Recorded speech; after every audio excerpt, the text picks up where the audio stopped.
ஒரு கோஷ்டி மோதலின் காரணமாக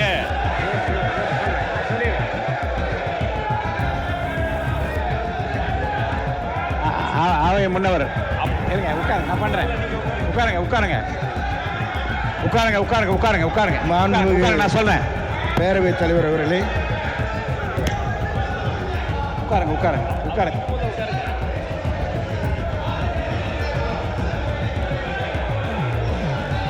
மாண்புமிகு உட்காருங்க, எல்லாம் உட்காருங்க உட்காருங்க உட்காருங்க நீங்க உட்காருங்க, நீங்க உட்காருங்க, நீங்க உட்காருங்க உட்காருங்க உட்காருங்க.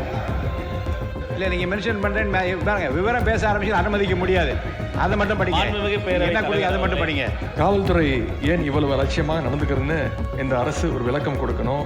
தொகுதி மறுவரையறை, டீலிமிட்டேஷன் அப்படிங்கிற பேரில் எக்காரணம் கொண்டும் நம்முடைய தமிழ்நாடு பாதிக்கப்படக்கூடாது என்பதுதான் எங்களுடைய உறுதியான நிலைப்பாடு.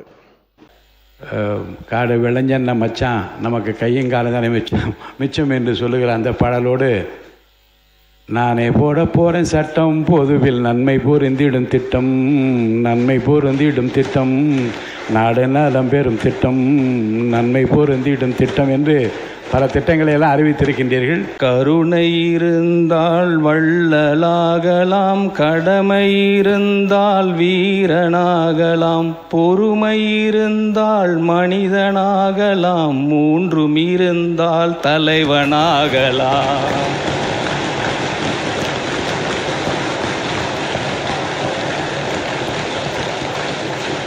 எங்கள் அண்ணன் தமிழ்நாடு முதலமைச்சர் அவரை பற்றி புரட்சித் தலைவர் பாடினதுக்கு ரொம்ப சந்தோஷம். அப்பயே சொல்லிட்டு போயிட்டார் நினைக்கிறேன்.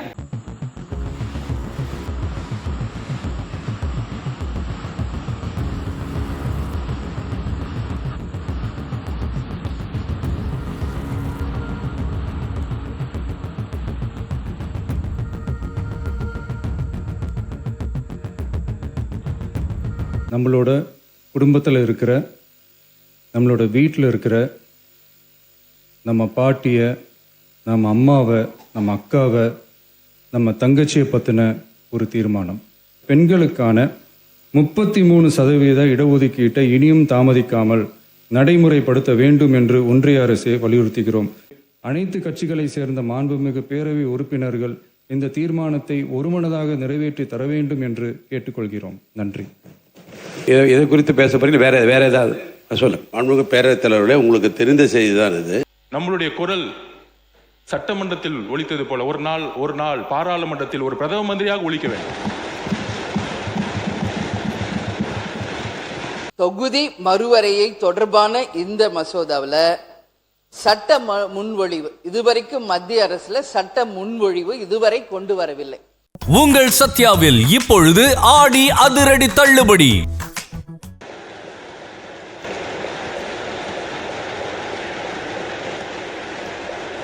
பேரவைத் தலைவர்களே, உறுப்பினர், ஒரு அவசர முக்கியத்துவம் வாய்ந்த ஒரு பொருள் குறித்து காலையில் கொடுத்தேன். எங்களுடைய எதிர்க்கட்சி தலைவர் அவர்கள் கருத்துக்களை சொல்வார். காலையில் அது குறித்த விவரத்தை கொடுத்திருக்கின்றீர்கள். உரிய முறையில் துறைக்கு அனுப்பப்பட்டு அது பதில் பெற இருந்தாலும் அதை நீங்கள் மென்ஷன் பண்ணலாம். இப்போ திங்கட்கிழமை அன்று அதை எடுத்துக்கொள்ளலாம். பேரவைத் தலைவர் அவர்களே, இன்றைக்கு தமிழ்நாடே அதிர்ச்சி அடைகின்ற அளவிற்கு நேற்று முன்தினம் ஒரு சம்பவம் கோவையிலே நடைபெற்றிருக்கு. அதை மட்டும் படிச்சிருங்க, கொடுத்தது மட்டும் படிச்சிருங்க, போதும். திங்கட்கிழமை எடுத்துடலாம்.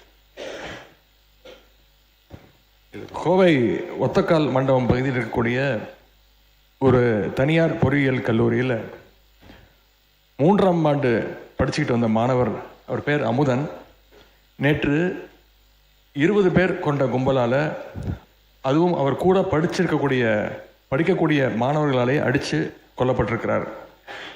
இதை ஏதோ ஒரு தனிநபர் சம்பவமாக நாம் பார்க்க முடியாது. இதற்கு அரசு முழு பொறுப்பு எடுக்க வேண்டும். ஏன்னா வழக்கு விசாரணைக்காக மாணவர் அமுதனை நேற்று முன்தினம் கோவை செட்டிப்பாளையம் போலீஸார் அவர்கள் காவல் நிலையத்திற்கு அழைச்சிட்டு வந்திருக்கிறாங்க, வர சொல்லியிருக்கிறாங்க. அப்போ மாணவர்கள் மத்தியில் போதைப் பொருள் விற்கிற சிலரை பற்றி அமுதன் கிட்ட காவல்துறையினர் விசாரிச்சிருக்கிறாங்க, தகவல் வாங்கியிருக்கிறாங்க. அந்த தகவலை ரகசியமாக வச்சு குற்றவாளிகளை பிடிச்சு போதைப் பொருள் விவரங்களை வந்து நம்ம திங்கட்கிழமை குடும்பம் இங்கே பேசுங்க. இப்போதைக்கு முடிச்சிடுறேன். என்னன்னு மட்டும் சுருக்கமாக சொல்லுங்கள். என்னன்னு இல்லை வந்து எதை கூட இதான் துறைக்கு அனுப்ப போகிறோம். இல்லை நீங்கள் கொடுத்துருக்கிற இல்லை இந்த கவன ஈர்ப்பு தீர்மானம் துறைக்கு அனுப்பப்பட்டு முறையான விவரங்கள் மென்ஷன் பண்ணுங்க. ஒரு 4 இன்சிடென்ட் இருக்கு, மென்ஷன் பண்ணுங்க. இந்த 3 நாட்கள் மட்டும் 4 இன்சிடென்ட் இருக்கு, அதை மட்டும் மென்ஷன் பண்ணிடுறேன். போதைப் பொருட்களை பறிமுதல் செய்ய வேண்டிய காவல்துறை போதைப் பொருள் வித்த நபர்களை அழைச்சு புகார் கொடுத்தவர் பற்றின தகவலை சொல்லியிருக்கிறாங்க. அந்த கோபத்தில் தான் மாணவர் அமுதனை அந்த கும்பல் அடித்து கொலை செஞ்சுட்டதா அமுதனுடைய பெற்றோர் ஊடகங்களில் பேட்டி கொடுத்துருக்குறாங்க. காவல்துறை ஏன் இவ்வளவு அலட்சியமாக நடந்துக்கிறதுன்னு இந்த அரசு ஒரு விளக்கம் கொடுக்கணும். இனியும் இது மாதிரி சம்பவங்கள் நடக்காமல் இந்த அரசு பார்த்து கொள்ள வேண்டும். மாணவர் அமுதனுடைய கொலைக்கு கண்டிப்பாக நீதி கிடைக்க வேண்டும். அதே மாதிரி மாணவ உறுப்பினர் அப்போ திங்கட்கிழமை வந்து இந்த கவன தீர்மானத்தை நான் எடுத்துக்கிறேன்னு சொன்ன பிறகு போதுங்க, ஊரை சொல்லிட்டீங்க, நடந்த சம்பவத்தை சொல்லிட்டீங்க. இது குறித்து நீங்கள் எனக்கு வந்து அனுமதிங்கன்னு கேளுங்க. நான் கவன ஈர்ப்பு தீர்மானத்தை திங்கட்கிழமை கண்டிப்பாக எடுத்து அப்போது நீங்கள் முழுமையாக இதை பற்றி விவரத்தை சொல்லலாம். மாண்புமிகு பாருங்க, போதும்.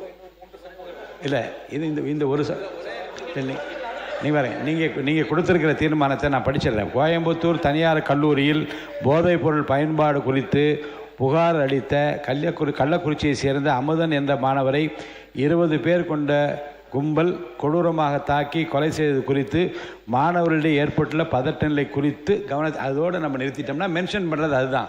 விவரங்களுக்குள்ளே நீங்கள் போகிறதா இருந்தால் நான் கவன ஈர்ப்பு தீர்மானம் இல்லை, இதுக்குள்ளே நான் இது போகிறதா இருந்தால் கவன ஈர்ப்பு தீர்மானமாக எடுத்துருக்கலாமே. பள்ளி பதில் உட்காருங்க. இது நீங்கள் மென்ஷன் பண்ணிட்டீங்க.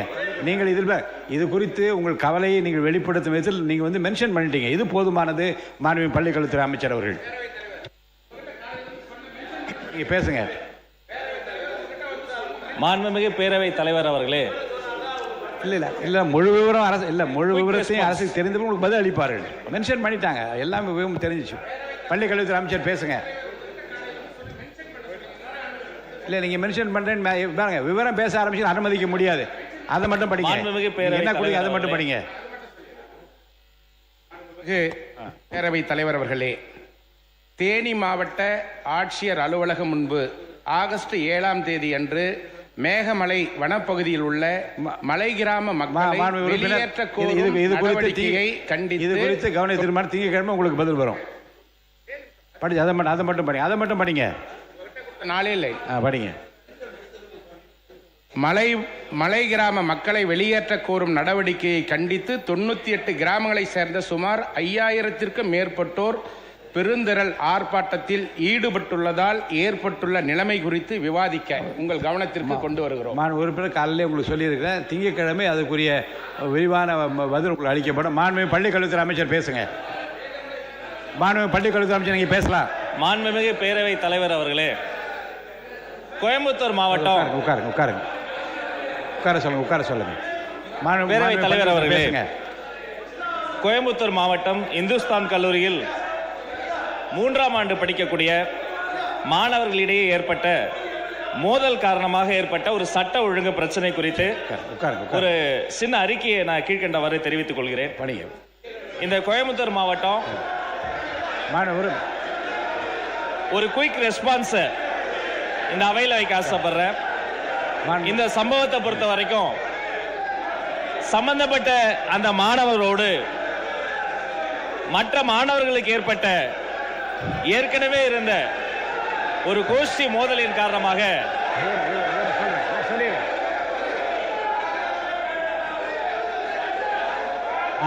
ஆவைய முன்னவர் உட்காருங்க, நான் பண்றேன். உட்காருங்க. நான் சொல்றேன். பேரவைத் தலைவர் அவர்களே, உட்காருங்க.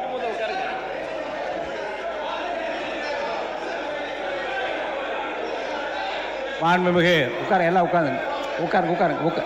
நீங்க உட்காருங்க. மாண்பு உறுப்பினர் SS கிருஷ்ணமூர்த்தி அவர்கள் சொன்னது தொடர்பாக அந்த தொகுதி எம்எல்ஏ ஏதாவது மென்ஷன் பண்ணுறதா இருந்தால் என்ன கொடுத்தீங்கன்னா அந்த 2 வரி 3 வரி தான் சொல்லணுமே தவிர வரலாறு சொல்லுவதாக இருந்தால் நிகழ்ச்சியை முழுவதுமாக சொல்வது நான் கவன ஈர்ப்பு தீர்மானமாகவே நான் எடுத்துருக்கலாமே. மாண்பு உறுப்பினர் மகராஜன் அவர்கள் அதை மட்டும் சொல்லுங்கள், படிங்க. என்ன கொடுத்தீங்க அதை மட்டும் சொல்லுங்கள். பேரவைத் தலைவர் அவர்களே, அங்கே வந்து 3 தலைமுறையாக அந்த மக்கள் அங்கே வாய்ச்சி கொண்டு இருக்கிறார்கள். 2021 சீவிலித்தூர் புலிகள் சாராங்கம்னு சொல்லி சட்டம் வந்துச்சு. இல்லை மாநில உறுப்பினர் இல்லை, அதே பிரச்சனை குறித்து நானும் இது கவன தீர்மானம் கொடுத்துருக்கிறேன். அதை மட்டும் சொல்லி முடிங்க. திங்கட்கிழமை விரிவாக நீங்கள் அதை பற்றி விளக்கம் சொல்லப்படுறேன். அதை நானும் கவன தீர்மானம் கொடுத்துருக்கோம். அதை எடுத்துக்கோங்க. இது 3 வட்டமும் போராடி நேற்று 7ஆம் தேதி கலெக்டர் ஆஃபீஸில் 25,000 மக்கள் வந்து அந்த கலெக்டர் ஆஃபீஸில் போராடினாங்க. போதும். நான் என்ன மாண்பு உறுப்பினர் தேனி மாவட்டம் ஆண்டிப்பட்டி சட்டமன்ற தொகுதிக்கு உட்பட்ட கடமலை மயிலை ஒன்றியத்தில் உள்ள தும்மக்குண்டு மேகமலை பகுதிகளில் கடந்த 100 ஆண்டுக்கு மேலாக விவசாயம் செய்து வரும் விவசாயிகளின் சிறப்பு காவல்துறை வைத்து வெளியேற்ற முற்படுவதால் ஏற்பட்ட பதட்ட நிலை குறித்து மகராஜன் அவர்கள் நீங்கள் கவன தீர்மானம் கொடுத்துருக்கீங்க. அதை மென்ஷன் பண்ணியாச்சு. அதை நான் படிச்சும் காமிச்சிட்டேன். திங்கட்கிழமை உரிய முறையில் விவாதம் நடத்தப்படும். இப்போ இல்லை இருங்க, திங்கட்கிழமை இது குறித்து இதே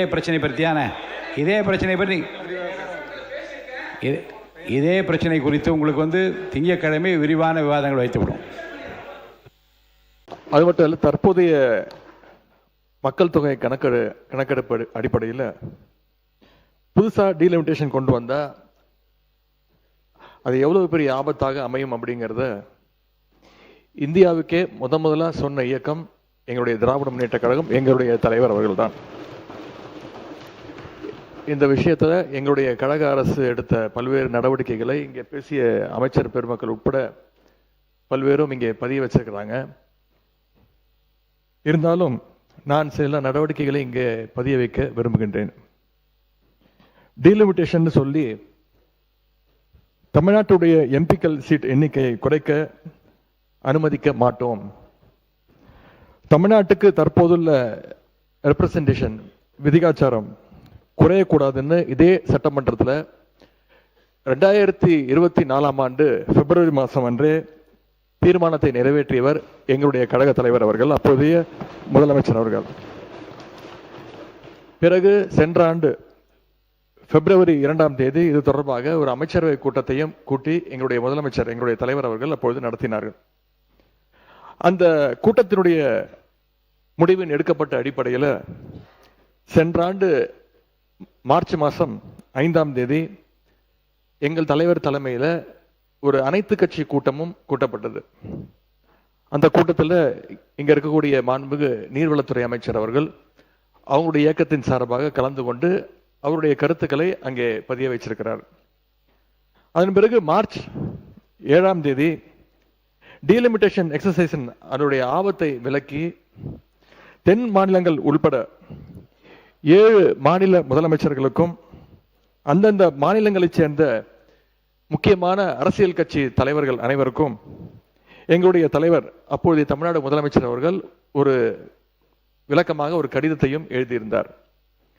பின்பு மார்ச் 22ஆம் தேதி ஃபேர் டீலிமிட்டேஷன் என்ற தலைப்பில் 5 மாநில முதலமைச்சர்கள் மற்றும் இந்தியாவுடைய மிக முக்கியமான 10க்கும் அதிகமான கட்சிகளை சேர்ந்த முக்கிய தலைவர்களை கொண்டு ஒரு ஜாயிண்ட் ஆக்ஷன் கமிட்டி கூட்டத்தை எங்களுடைய தலைவர் அவர்கள் சென்னையிலே நடத்தினார்கள். அந்த கூட்டத்தில் இந்த டீலிமிட்டேஷனுடைய பாதிப்புகளை நான் தான் பிரசன்டேஷனாக கொடுத்தேன். 2026 மக்கள் தொகை அடிப்படையில் எம்பி தொகுதிகளை நிர்ணயித்தால் தென் மாநிலங்களுடைய எம்பிக்கள் தொகுதிகளுடைய எண்ணிக்கை குறைந்துவிடும். அதே நேரம் மக்கள் தொகையை கட்டுப்படுத்தாத வட மாநிலங்கள் அவங்களுடைய எம்பிக்கள் தொகுதிகள் அதிகரித்துவிடும். எனவே தொகுதி மறுவரை திட்டத்தை, இந்த டீலிமிட்டேஷன் ப்ராசஸை அடுத்த 25 ஆண்டுகளுக்கு நடத்தக்கூடாது, நிறுத்தி வைக்க வேண்டும். 1971 சென்சஸின் படியே மக்களவை தொகுதிகள் தொடர வேண்டும் அப்படின்னு அந்த பிரசன்டேஷன்ல நான் தான் விளக்கி கூறினேன். அதுவே அந்த ஜாயிண்ட் ஆக்ஷன் கமிட்டி கூட்டத்தில் முக்கிய முடிவாக எடுக்கப்பட்டது. இதை அடுத்து அந்த கூட்டத்தில் எடுக்கப்பட்ட முடிவை எங்களுடைய தலைவர் அவர்கள், அப்போதைய முதலமைச்சர் அவர்கள் மார்ச் 24ஆம் தேதி இதே சட்டமன்றத்தில் விளக்கி கூறினார்கள். இந்த ஆண்டு ஏப்ரல் 16ஆம் தேதி அந்த மசோதாவுடைய நகலை தமிழ்நாடு எங்கும் எரிச்சு எங்களுடைய எதிர்ப்பை நாங்கள் வெளிக்காட்டினோம். எங்கள் தலைவர் அவர்களே, அப்பொழுது முதலமைச்சர் அவர்கள், எங்களுடைய தலைவர் அவர்களே அந்த போராட்டத்தில் கலந்து கொண்டு அந்த டீலிமிட்டேஷன் மசோதாவை எரித்தார்கள். அந்த மசோதா தோற்கடிக்கப்பட்டதை இந்த தீர்மானத்தில் இந்த அரசு குறிப்பிட்டிருக்கு. அந்த மசோதாவுக்கு நாங்கள் திராவிட முன்னேற்ற கழகம் காட்டிய எதிர்ப்பு தான் அந்த மசோதா பாராளுமன்றத்தில் தோற்கடிக்கப்பட்டதற்கான காரணம். இந்த சூழல்ல டீலிமிட்டேஷன் சட்ட திருத்தத்துக்கான மசோதாவை ஒன்றிய அரசு மீண்டும் கொண்டு வரக்கூடும் என்று எதிர்பார்க்கப்படுகின்றது. இதுல முக்கியமான விஷயம் என்ன அப்படின்னா, 1971 2026 வரை ஃப்ரீஸ் செய்யப்பட்டு இருக்கக்கூடிய அந்த டீலிமிட்டேஷன் எக்ஸசைஸை மேலும் 25 ஆண்டுகளுக்கு நீட்டிக்க வேண்டும். அதற்கான புதிய சட்ட திருத்தம் இந்த ஆண்டு வரலன்னா 2027 மக்கள் தொகை அடிப்படையில் எம்பிக்கள் தொகுதிகள் நிர்ணயம் செய்யப்படுவதற்கான வாய்ப்பு ஏற்பட்டுவிடும். அப்படி செய்யறதுக்கான அதிகாரத்தை அரசியலமைப்பு வழங்கியிருக்குன்னு சட்ட வல்லுநர்கள் தொடர்ந்து கூறி வருகிறார்கள். திராவிட முன்னேற்ற கழகத்தை பொறுத்த வரைக்கும் 33% மகளிர் இடஒதுக்கீட்டை நாங்கள் முழுமையாக ஆதரிக்கின்றோம், வரவேற்கின்றோம். ஒருவேளை மகளிர் இடஒதுக்கீடு மசோதாவுக்காக டீலிமிட்டேஷன் எக்ஸசைஸ் செய்யப்பட்டா 1971 மக்கள் தொகை அடிப்படையிலேயே செய்ய வேண்டும்.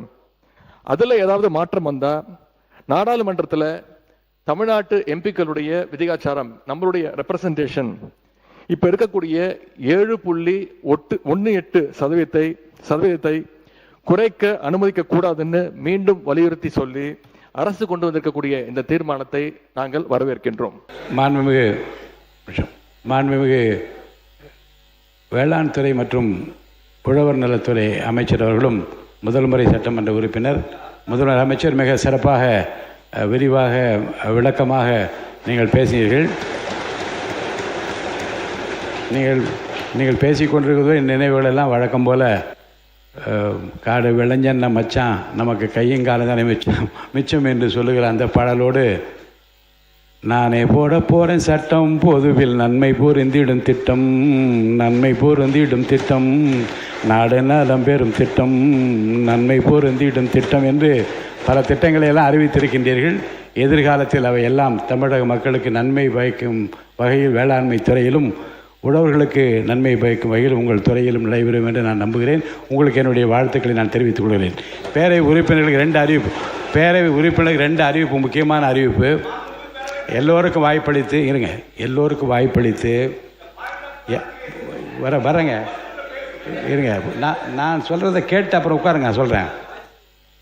இந்த அவையில் ஏற்கனவே நான் முந்தைய நாள் சொன்னபடி தான் அதிக நேரத்தை உறுப்பினர்கள் கிளாரிஃபிகேஷனுக்காக எடுத்துக்கொள்வதிலும் அல்லது குறுக்கீடுகள் மூலமாகவும் கால தாமதமாகிறது.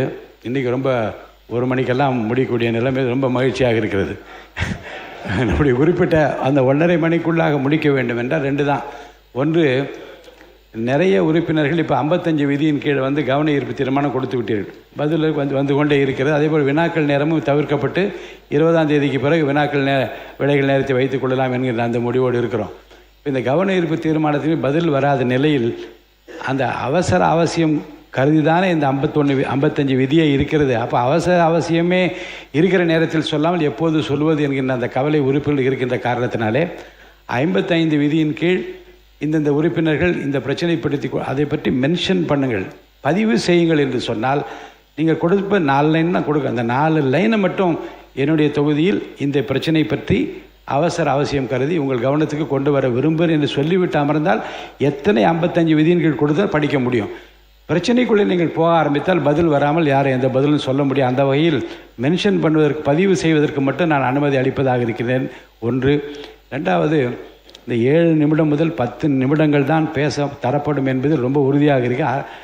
கொறடா கட்சிகளை சேர்ந்த கொறடா பொறுப்பில் இருக்கின்றவர்கள் அருள்கூர்ந்து உறுப்பினை தயார் செய்கிற போது அந்த 7 முதல் 10 நிமிடங்களுக்குள் தான் பேச வேண்டும் என்பதற்கு அவர்களை தயார்படுத்திக் கொள்ளுமாறு கேட்டுக்கொள்ளும். எந்த காரணத்தை முன்னிட்டும் 10 நிமிடங்களுக்கு மேல் பேச அனுமதி கிடையாது. 2 மானிய கோரிக்கைகள் இருந்து வருகிற போது, அதற்கு மேலும் வருகிற போது கால விரயத்தை நாம் தவிர்க்கும் வகையில் குறித்த நேரத்திற்குள்ளாக அந்த குறிப்பிட்ட கருத்துக்களை பேசுவதற்கு உங்களை தயார்படுத்திக் கொள்ள வேண்டும் என்று மாண்புமிகு பேரவைத் தலைவர் அவர்களே,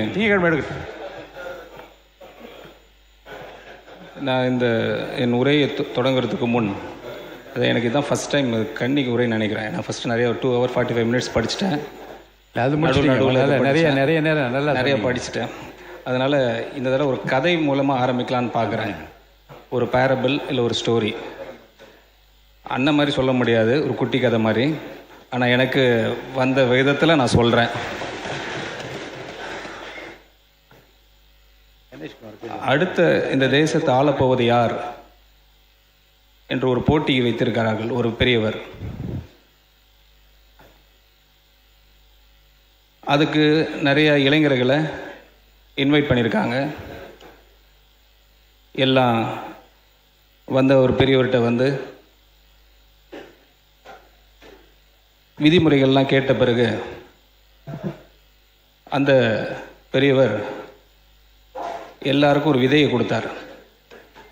விதையை கொடுத்துட்டு நீங்கள் ஒரு 3 மாதம் கழித்து இந்த விதையை நல்லா வளர்த்துட்டு பிளான்ஸாக நல்லா பூக்களாக வளர்த்துட்டு நீங்கள் வாங்கன்னு அனுப்பிச்சிட்ருக்காரு.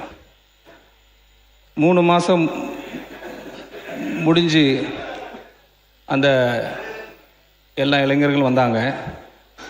நல்ல செடியெலாம் நல்லா வளர்ந்து பூக்கள்லாம் நல்லா வளர்ந்து அந்த பெரியவர்கிட்ட வந்து நின்னாங்க. ஆனால் ஒருத்தர் மட்டும் ஒன்றுமே அந்த வளர முடியாத நிலையில் அந்த பாட்டை கொண்டு வந்து கொடுக்குறாரு. அதை பார்த்து நிறைய பேர் சிரிக்கிறாங்க, நகைக்கிறாங்க. அப்போ வந்து அந்த பெரியவர் சொல்கிறாரு, இவர் தான் வெற்றி பெற்றார் என்று சொல்கிறாரு. அப்போ எல்லாருக்கும் ஒரு பெரிய கேள்விக்குறியாக இருக்குது. இது எப்படி சாத்தியம்? நாங்கள் எல்லாம் வளர்த்து கொண்டு வந்திருக்கிறோம். செடி கலராக வளர்ந்துருக்கு, பூக்கள் க்ரோ ஆகிருக்கு. பட் இப்படி இவர் சொல்கிறாருன்னு சொல்ல பார்த்து அதுக்கு அந்த பெரியவர் சொன்னாராம், நான் விதை கொடுத்தது வந்து வேக வச்ச விதை. அது ஒரு நாளும் முளைக்கவே முளைக்காது. வெற்றி அடைவதற்காக பொய் சொல்லாமல் நேர்மையாக வந்த இவர்தான் நாங்கள் தேர்வு செய்கிறோம் என்று சொன்னாராம்.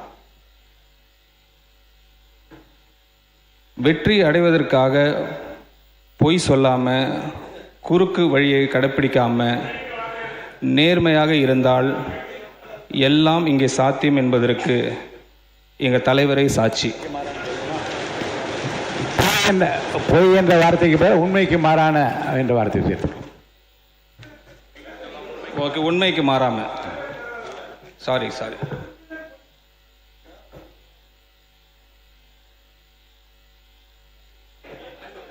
மைக் கொடுக்க மாண்பு உறுப்பினர். பேரவைத் தலைவர் அவர்களே, இந்த பேரவையினுடைய மரபுகளின் அடிப்படையில் பேரவையில் ஒரு உறுப்பினர் பொய் சொல்கிறார் என்று தான் சொல்லக்கூடாதே ஒழிய பொய் என்ற வார்த்தையே பயன்படுத்தக்கூடாது என்பது அது அல்ல. அப்படி என்றால் இங்கே இருக்கக்கூடிய தெய்வப்புலவர் திருவள்ளுவர் சொல்லியிருக்கிறதை போல பொய்மையும் வாய்மை எடுத்த புரைதீர்ந்த நன்மை வயக்குமின்னு ஒரு குறளை நான் சொல்கிறேன்னா இதில் பொய் என்ற வார்த்தை ஒன்றே எடுக்குன்னு சொல்ல முடியுமா? இல்லை. அவை விதியின்படி ஒரு உறுப்பினர் பொய் சொல்கிறார் என்று தான் சொல்லக்கூடாதே தவிர பொய் என்ற வார்த்தையே பயன்படுத்தக்கூடாது என்றது கிடையாது. அதனால் அமைச்சர் அவர்கள் சொல்வதிலே அதில் நீக்குவதற்காக எதுவும் இருப்பதாக நான் கருதவில்லை. Thank you sir, thank you. சொல்லுங்கள் என்ன சொல்லுங்கள். மாண்புமிகு முன்னாள் முதலமைச்சர் எடப்பாடி பழனிசாமி. மாண்புமிகு பேரவைத் தலைவர்களே, கடந்த காலத்தில் எடுத்து பார்த்தீங்கன்னா பொய் என்ற சொல் அவையில் இருக்கக்கூடாது என்பதற்காகத்தான் உண்மைக்கு மாறாக என்ற சொல்ல பயன்படுத்தினோம். நாங்களும் எதிர்கட்சியாக இருக்கும்போது அப்படித்தான் இருந்தாங்க. பொய் என்ற வார்த்தையெல்லாம் நீக்கினாங்க. அதனால் ஏற்கனவே இருக்கின்ற மரபை தொடர்ந்து கடைபிடிக்கலாம். மாண்புமிகு நிதி அமைச்சர் தொடர்ந்து பேசலாம். Thank you sir, thank you. வெள்ளை அறிக்கை வெளியிடும் போது இந்த நிதிநிலை எப்படி இருக்குது ஓப்பனாக சொன்னோம். அதை ஏற்றுக்கிட்டு இப்போ வரைக்கும் மக்கள் எங்களுக்கு கொண்டாடுறாங்க. அதுதான் எங்களுடைய நேர்மை சான்று. அன்னைக்கும் நாங்கள் பொய் சொல்லலை, பொய் சொல்லக்கூடாதுன்னு சொல்கிறாங்க இல்லையா, அது சொல்லக்கூடாது. உண்மைக்கு மாறாமல் சொல்லலை. இன்றைக்கி நாங்கள் அதை சொல்லலை, என்றைக்கும் நாங்கள் அதை சொல்ல மாட்டோம். எங்கள் தலைவர் எங்களுக்கு சொல்லிக் கொடுத்த பாடம் இது.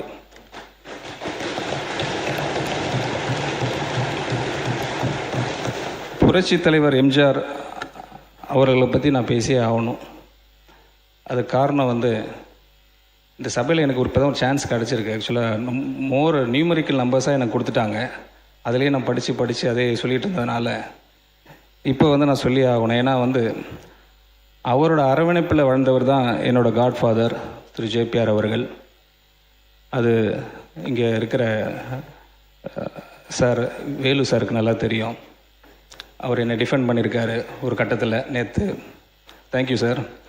அது மட்டும் இல்லாமல் இங்கே திருவாரூர் சட்டமன்ற உறுப்பினர் பூண்டி கலைவரன் சார் இருக்கிறாங்க.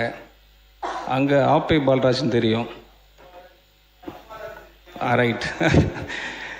சரி, அந்த வழியில் வந்தவங்க நாங்கள் கிட்டத்தட்ட 87க்கு அப்புறம் நாங்கள் இந்த அரசியல் பக்கமே வரல, ஒதுங்கியிருந்தோம். ஒரு 30 ஆண்டு கழித்து ஒரு வாய்ப்பு கிடச்சிது தலைவர் மூலமாக.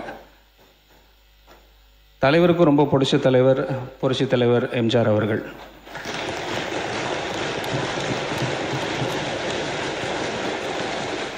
அவர் எப்போதும் ஒரு ரீஃப்ரைஸ் பண்ண கோட்ஸ்லாம் இருக்குது தலைவர் எம்ஜிஆரை பற்றி. அது காஞ்சிபுரத்தில் ஒரு மேடையில் அவங்க சொல்லியிருக்கிறாங்க, ஸ்ரீபெரும்புத்தூரில். அதை இங்கே சும்மா ஒரு கோட்டாக சொல்ல விரும்புகிறேன், வித் பர்மிஷன் சார். மர்மயோகின்ற படத்தில் எம்ஜிஆரின் பெயர் கரிகாலன். ரொம்ப அழகாக அதை ப்ரொனவுன்ஸ் பண்ணியிருப்பாங்க. தலைவர் அழகாக சொல்லியிருப்பாங்க, குறி வைத்தால் தவற மாட்டேன், தவறுமானால் குறியே வைக்க மாட்டேன்.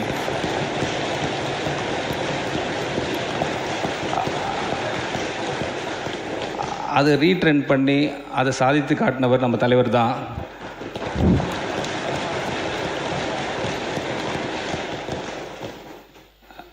ஒரு கதை சொல்லியாச்சு, ஒரு கோட் சொல்லியாச்சு. ஒரே ஒரு பாடல் மட்டும் பாடிடுறேன் புரட்சி தலைவர் நினைவாக, வித் யுவர் பர்மிஷன்ஸ். கருணை இருந்தால் வள்ளலாகலாம், கடமை இருந்தால் வீரனாகலாம், பொறுமை இருந்தால் மனிதனாகலாம், மூன்றும் இருந்தால் தலைவனாகலாம்.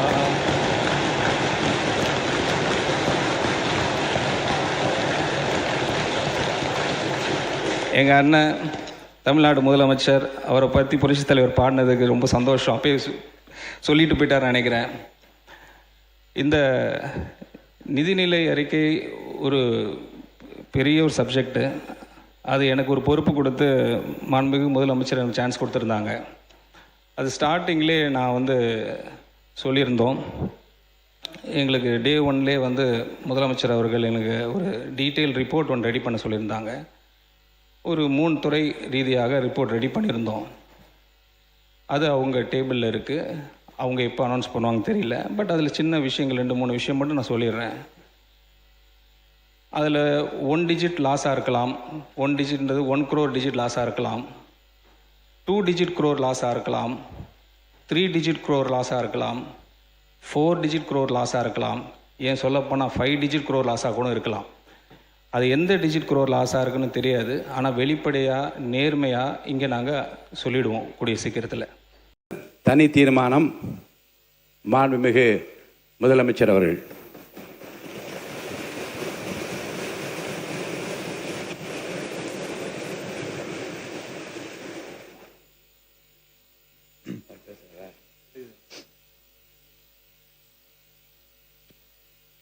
மாண்புமிகு பேரவைத் தலைவர் அவர்களே, நம்மளோட குடும்பத்தில் இருக்கிற, நம்மளோட வீட்டில் இருக்கிற நம்ம பாட்டியை, நம்ம அம்மாவை, நம்ம அக்காவை, நம்ம தங்கச்சியை பற்றின ஒரு தீர்மானம். அதை பற்றி பேசுகிறதுக்கு, அவங்களுக்காக பேசுகிறதுக்கு நம்ம மனசில் இருந்து, நம்ம இதயத்தில் இருந்து பேசுகிறேன். இதுக்கு முன்னாடி இந்த விஜய்க்கு கிடைச்ச இடத்துக்கும், இதுக்கு முன்னாடி இந்த விஜய்க்கு கிடைச்ச இடத்துக்கும் இன்னைக்கு இந்த விஜய்க்கு கிடைச்சிருக்கிற இடத்துக்கும் மிகப்பெரிய காரணமாக இருக்கிறதுல என்னோட பாட்டி, அம்மா, அக்கா, தங்கச்சிங்க தான். மிகப்பெரிய காரணம்ங்கிறத என்னால் மறுக்கவே முடியாது. அந்த நன்றி விசுவாசத்தோட அப்படி ஒரு உணர்வோடு தான் இப்போது இங்கே நின்று பேசுகிறேன். பெருசாக பணம் இருந்துட்டா ஒரு வீட்டுக்கோ, பெரிய பொருளாதாரம் இருந்துட்டா ஒரு நாட்டுக்கோ பெரிய பேர் வந்துடும்னு சில பேர் நினைக்கலாம். ஆனால் உண்மையாகவே ஒரு வீட்டுக்கோ ஒரு நாட்டுக்கோ எப்போ பெரிய பேர் கிடைக்கும் தெரியுமா? அந்த வீட்டு பெண்கள் தனிப்பட்ட முறையில் சமூகத்தில் உயர்ந்தாதான் பெரிய பேர் ஒட்டுமொத்த சமூகத்துக்கே கிடைக்கும். நம்ம தமிழ்நாட்டு மண்ணில் சங்க காலத்தில் இருந்த அன்னைக்கும் சரி இன்றைக்கும் சரி மிகப்பெரிய அடையாளமாக இருக்கிற பெண் ஆளுமைகள் நிறைய பேர் இருக்காங்க. ஔவையார், காக்கை, பாடினியார்னு சங்க காலத்து ஆளுமைகள், கண்ணகி, மணிமேகலை, குண்டலகேசி இவங்கெல்லாம் இலக்கியத்தில் நிலைச்சு நிற்கிறவங்க. ஆண்டாள், காரைக்கால் அம்மையார் இவங்கெல்லாம் ஆன்மீகத்திலையும் இலக்கியத்திலையும் உயர்ந்த இடத்துல இருக்கிறவங்க. ராணி வேலு நாச்சியார், குயிலி, அம்புஜம் அம்மாள், ருக்மணி லட்சுமிபதி அம்மாள், டாக்டர் முத்துலட்சுமி ரெட்டி அஞ்சலை அம்மாள், மக்கள் சேவகர் அஞ்சலை அம்மாள்னு நம்ம நாட்டோட விடுதலை போராட்டத்தில் கலந்துக்கிட்டவங்க. நம்ம தமிழ்நாட்டு பெண் ஆளுமைகள் நிறைய பேர் இருக்காங்க. சுதந்திர போராட்டத்தில் இருந்து சமூக நீதி போராட்டம் வரைக்கும் கலந்துக்கிட்டவங்க தான் நம்ம தமிழ்நாட்டு பெண்கள். அது மட்டுமா, கல்வி, அறிவியல், அரசியல், நீதி, நிர்வாகம், தொழில்நுட்பம்னு எல்லா டிபார்ட்மெண்ட்லேயும் இன்னைக்கு நம்ம தமிழ்நாட்டு பெண்களோட பங்களிப்பு பெருசாக இருக்குன்றத யாரும் மறுக்கவே முடியாது. அப்படிப்பட்ட நம்ம வீட்டு பெண்களுக்கு அரசியல்லையும் முன்னேற வழிவகை செய்யணும். அதுக்கு உரிய இடஒதுக்கீடு வழங்கணும். பெண்களுக்கு இடஒதுக்கீடு தர்றது ஏதோ சலுகைன்னு நினைச்சிடக்கூடாது. சமூக நீதி சார்ந்தது, அரசியல் அமைப்பு சார்ந்தது. மாண்புமிகு பேரவைத் தலைவர் அவர்களே, நம்ம நாட்டோட மக்கள் தொகையில் ஏறக்குறைய பாதி பேர் பெண்கள் தான்.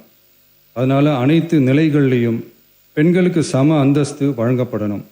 அரசியலமைப்பு சட்டமும் அவங்களுக்கு சமத்துவ உரிமையை வழங்கித்தானே இருக்கு. நம்ம தமிழ்நாட்டை எடுத்துக்கிட்டாலும் ஆண்களை விட பெண்கள் தான் அதிகம். ஓட்டு சதவீதத்தில் கூட அவங்க தான் அதிகம். ஆனால் அவங்களுக்கான அரசியல் இடம்னு பார்த்தா 2021 சட்டசபையில் 12 பெண்கள் இருந்தாங்க.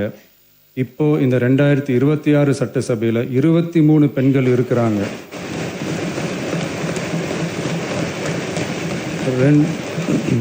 ரெண்டு மடங்கு ஆகி இருக்கு. ஆனாலும் சதவீத கணக்குப்படி பெருசாக உயரலை.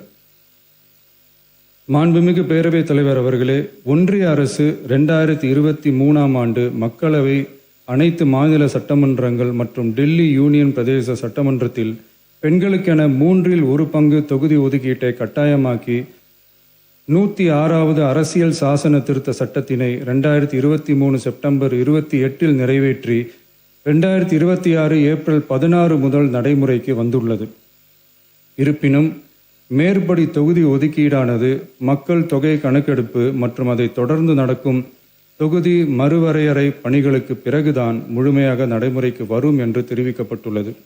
மேலும் ஒன்றிய அரசு 2026ஆம் ஆண்டு 131வது அரசியல் சாசன திருத்த சட்ட மசோதாவையும் 2026ஆம் ஆண்டு தொகுதி மறுவரையறை சட்ட மசோதாவையும் தாக்கல் செய்து 2026 ஏப்ரல் 17 2/3 உறுப்பினர்களில் ஆதரவு இல்லாமல் மசோதா நிறைவேறவில்லை. அவ்வாறு மக்கள் தொகை கணக்கெடுப்பு மற்றும் தொகுதி மறுசீரமைப்புடன் பெண்களுக்கான தொகுதி ஒதுக்கீட்டை இணைப்பதால் அதனை நடைமுறைப்படுத்த மேலும் பல ஆண்டுகள் காலதாமதம் ஆகலாம். மாண்புமிகு பேரவைத் தலைவர் அவர்களே, நாடாளுமன்றம் மற்றும் மாநில சட்டமன்றங்களில் மகளிருக்கென 1/3 தொகுதி ஒதுக்கீட்டு செய்து சட்டம் நிறைவேற்றப்பட்டிருந்த போதிலும் அதனை நடைமுறைப்படுத்துவதில் ஏற்படும் கால தாமதத்தினால் அச்சட்டம் நிறைவேற்றப்பட்டதன் நோக்கம் நிறைவேறாமல் காலம் தாழ்த்தப்படும் சூழ்நிலை உருவாகியுள்ளது. இது பெண்களின் அரசியல் உரிமையை மறுக்கும் செயலாகும். எனவே மகளிருக்கான தொகுதி ஒதுக்கீட்டை மக்கள் தொகை கணக்கெடுப்பு மற்றும் தொகுதி மறுவரையுடன் இணைத்து அதனை ஒத்திவைக்கக்கூடாது. மேற்படி தொகுதி ஒதுக்கீட்டை விரைந்து நடைமுறைப்படுத்துவதற்கு உரிய நடவடிக்கைகள் எடுக்கப்பட வேண்டும் என தமிழ்நாடு அரசு ஒன்றிய அரசை வலியுறுத்துகிறது. மாண்புமிகு பேரவைத் தலைவர் அவர்களே, நம்ம டிவிகே அரசு பெண்களுக்கான அரசியல் அதிகாரம் வழங்குறதுல முன்னோடி மாநில அரசாக தான் இருக்கு. 4 பெண் அமைச்சர்கள் இருக்கிறாங்க. பெண்கள் பாதுகாப்புக்கு சிங்கப்பெண் சிறப்பு அதிரடிப்படை இருக்கு. பெண்களுக்கான பாதுகாப்புல, பெண்களுக்கான இம்பார்ட்டன்ஸ்ல டிவிகே அரசு ரொம்ப கவனமாக தான் இருக்கு. இனியும் அப்படி தான் இருக்கும். உள்ளாட்சியில் பெண்களுக்கு 50% இடஒதுக்கீடு கொடுத்ததும் இன்னைக்கு ஆயிரக்கணக்கான பெண்கள் மக்கள் பிரதிநிதிகளாக மாறி இருக்காங்க. அவங்களோட தலைமை பண்பும் ப்ரூவ் ஆகி இருக்கு. அதே மாதிரி பெண்களோட வெற்றியை சட்டமன்றத்திலையும் பார்லிமெண்ட்லையும் எக்ஸ்டெண்ட் பண்ண வேண்டிய நேரம் வந்துருச்சு. மாண்புமிகு பேரவைத் தலைவர் அவர்களே, இன்று இந்த பேரவையின் வாயிலாக பெண்களுக்கான 33% இடஒதுக்கீட்டை இனியும் தாமதிக்காமல் நடைமுறைப்படுத்த வேண்டும் என்று ஒன்றிய அரசை வலியுறுத்துகிறோம். இது பெண்களுக்கான சலுகை இல்லை, இது அவர்களுடைய ஜனநாயக உரிமை. இது ஒருவருக்கான வெற்றி அல்ல, இது இந்திய ஜனநாயகத்தின் வெற்றி. ஒரு பெண் அதிகாரம் பெறும்போது ஒரு குடும்பம் உயர்கிறது. ஆயிரக்கணக்கான பெண்கள் அதிகாரம் பெறும்போது ஒரு நாடே உயர்கிறது. மக்கள் தொகை கணக்கெடுப்பு மற்றும் தொகுதி மறுசீரமைப்புடன் பெண்களுக்கான தொகுதி ஒதுக்கீட்டை இணைப்பதால் ஏற்படும் காலதாமதத்தின் காரணமாக பெண்களுக்கான தொகுதி ஒதுக்கீட்டை ஒத்திவைக்க கூடாது என்றும் அதை விரைவாக அமல்படுத்த தகுந்த அரசியலமைப்பு மற்றும் சட்டப்பூர்வ நடவடிக்கைகள் எடுக்கப்பட வேண்டும் என்றும் தமிழ்நாடு அரசு ஒன்றிய அரசை வலியுறுத்துகிறது.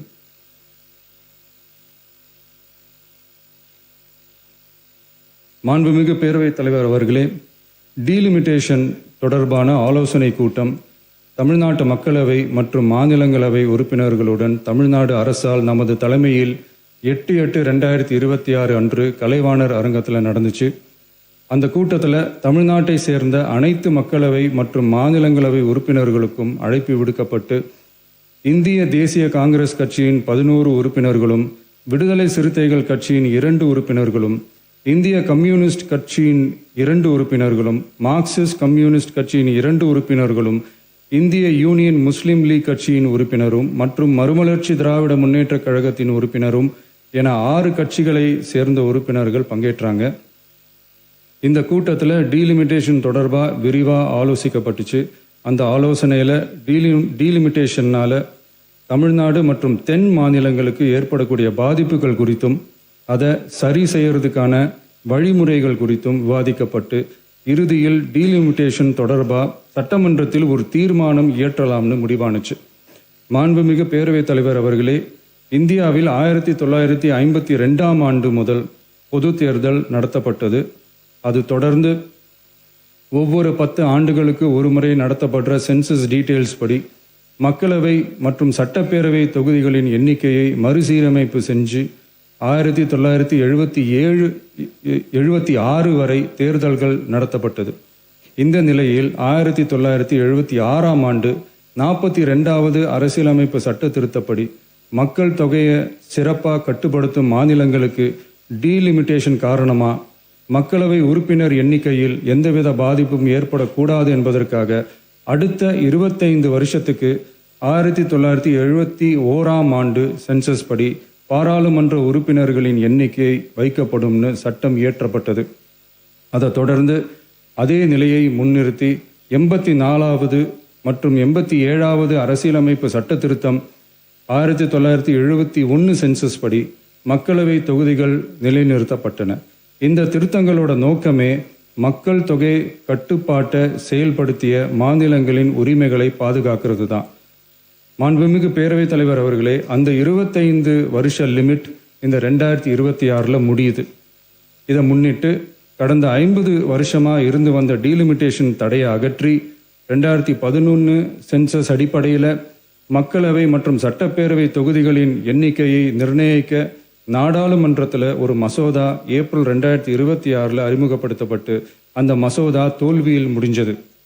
இப்போ மீண்டும் ஒன்றிய அரசு மக்களவை உறுப்பினர்களின் எண்ணிக்கையை 50% அதிகரிக்க செய்து டீலிமிட்டேஷன் மசோதாவை அறிமுகப்படுத்த உத்தேசித்து இருப்பதா சில அரசியல் கட்சிகள் தெரிவிப்பதா கூறப்படுது. இந்த வரக்கூடிய மசோதா குறித்து 8/8/2026 பாராளுமன்ற உறுப்பினர்களோட நடந்த கூட்டத்தில் விவாதிச்சப்போ மேலே சொன்ன மாதிரி தற்போது அறிமுகப்படுத்தப்பட உள்ள மசோதா நிறைவேறினால் ஒவ்வொரு மாநிலத்துக்கும் தலா 50% மக்களவை உறுப்பினர்களின் எண்ணிக்கையை முதலில் அதிகரித்தாலும் அதனை தொடர்ந்து 2026 சென்சஸுக்கு பிறகு அரசியலமைப்பு பிரிவு ஆர்டிகல் 81(2)A அதன் கீழ் மாநிலத்தின் மக்கள் தொகையின் அடிப்படையில் தொகுதிகள் மறுசீரமைக்கப்படும். இப்படி செஞ்சா தென் மாநிலங்களின் பாராளுமன்ற உறுப்பினர் எண்ணிக்கை வெகுவா குறைய வாய்ப்பு இருக்கு. கடைசியில மக்கள் தொகை கட்டுப்பாட்டை சிறப்பாக செயல்படுத்தின தமிழ்நாடு உள்ளிட்ட தென் மாநிலங்களுக்கு பெரும் அரசியல் பிரதிநிதித்துவ அநீதி இழைக்கப்படும். சர்வ வல்லமை பெற்றதா டீலிமிட்டேஷன் ஆணையம் இருக்கு.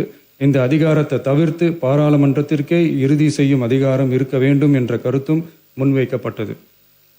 மாண்புமிகு பேரவைத் தலைவர் அவர்களே, தமிழ்நாட்டு உள்ளிட்ட தென் மாநிலங்கள் மக்கள் தொகை கட்டுப்பாட்டு திட்டங்களை சிறப்பாக செயல்படுத்தி பொருளாதார முன்னேற்றம் பெற்று வரும் நிலையில் கடந்த 50 ஆண்டுகளாக நடைமுறையில் உள்ள மக்களவை மற்றும் சட்டப்பேரவை தொகுதிகளின் எண்ணிக்கையை அப்படியே நிலைநிறுத்த வேண்டிய கட்டாய தேவை உள்ளது. எனவே தற்போதுள்ள மக்களவை உறுப்பினர்களின் எண்ணிக்கையான 543 என்ற அளவிலேயே நிரந்தரமாக வைப்பதற்கும் மாநிலங்களுக்கு இடையேயான எண்ணிக்கை பகிர்வை நிரந்தரமாக வைக்கவும், மேலும் தற்போது மக்களவை மற்றும் மாநிலங்களவையோட விகிதம் 2.2:1 என்ற அளவிலேயே நிலைநிறுத்த வேண்டும். அதற்கு தேவையான மற்றும் உரிய சட்ட திருத்தங்கள் பாராளுமன்றத்தில் கொண்டு வர வேண்டும் என்ற கருத்தை ஒருமனதாக தீர்மானிக்கப்பட்டுச்சு. மாண்புமிகு பேரவைத் தலைவர் அவர்களே, மகளிர் இடஒதுக்கீடு சட்டத்தினை அமுல்படுத்த மேலும் காலதாமதம் இல்லாமல் தற்போது 543 என்ற நிலையிலேயே 1/3 தொகுதி மகளிர் தொகுதிக்கு வருகின்ற 2029 பாராளுமன்ற தேர்தலில் நடைமுறைப்படுத்த வேண்டும் என்ற முன்மொழியும் தீர்மானிக்கப்பட்டுச்சு. ஆகவே மேற்கூறிய காரணங்களால் தமிழ்நாட்டில் உள்ள அனைத்து சட்டமன்ற கட்சியின் தலைவர்களும் ஒருமித்த கருத்தோடு தமிழ்நாட்டை முன்னிறுத்தி கட்சி வேறுபாடின்றி ஒருமித்த குரலில் பேச வேண்டும் என்ற கருத்தை வலியுறுத்தி நாம முன்மொழிகிற தீர்மானத்தை ஒருமனதாக நிறைவேற்றி தருமாறு கேட்டுக்கொள்கிறோம். தொகுதி மறுவரையறை மற்றும் மகளிர் இடஒதுக்கீடு அரசினர் தனி தீர்மானம். தமிழ்நாடு உள்ளிட்ட அனைத்து மாநிலங்கள் மற்றும் யூனியன் பிரதேசங்களில் மக்களவை சட்டப்பேரவை உறுப்பினர்களின் எண்ணிக்கையானது கடந்த 50 ஆண்டுகளாக 1971 ஆண்டினுடைய மக்கள் தொகை கணக்கெடுப்பு புள்ளி விவரங்களின்படி நிர்ணயிக்கப்பட்டு தேர்தல்கள் நடத்தப்பட்டு வருகிறது. ஏப்ரல் 2026 பாராளுமன்றத்தில் கடந்த 50 ஆண்டு கால தொகுதி மறுவரையறை தடையை நீக்கவும் 2011 ஆண்டு மக்கள் தொகை கணக்கெடுப்பு அடிப்படையில் தொகுதி மறுவரையறை செய்திடவும் மக்களவை உறுப்பினர்களின் எண்ணிக்கையை 550 850 அதிகரிக்கவும் கொண்டுவரப்பட்ட அரசியலமைப்பு சட்ட திருத்த மசோதா தோல்வியடைந்தது.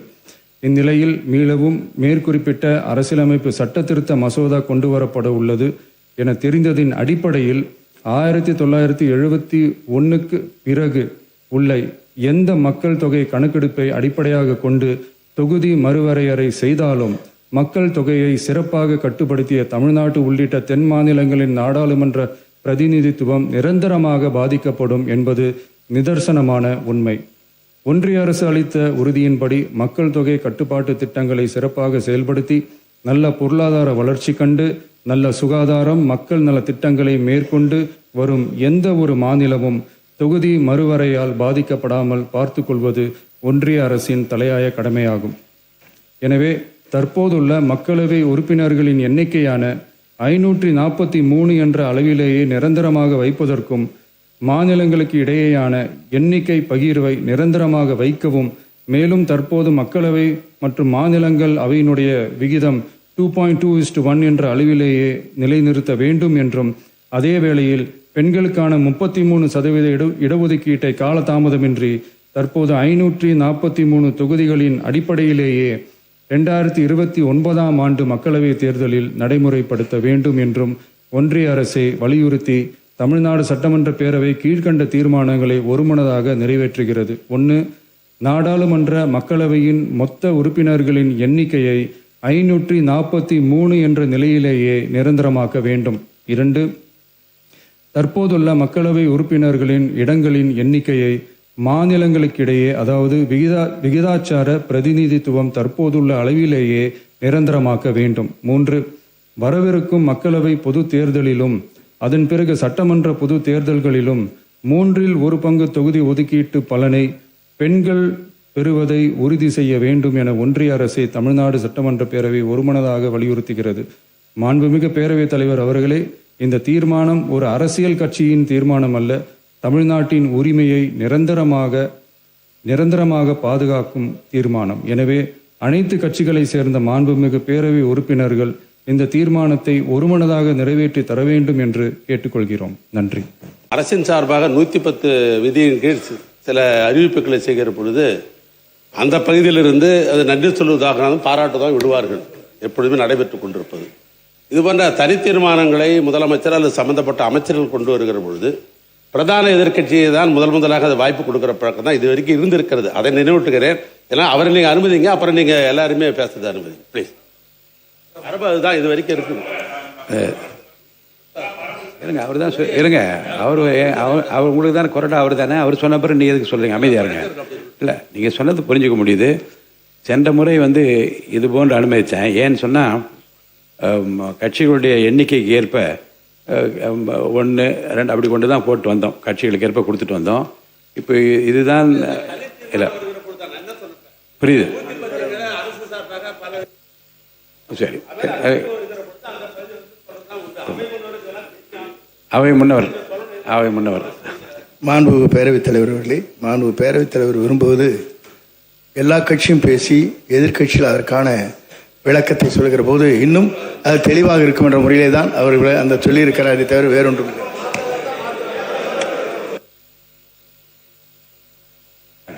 அது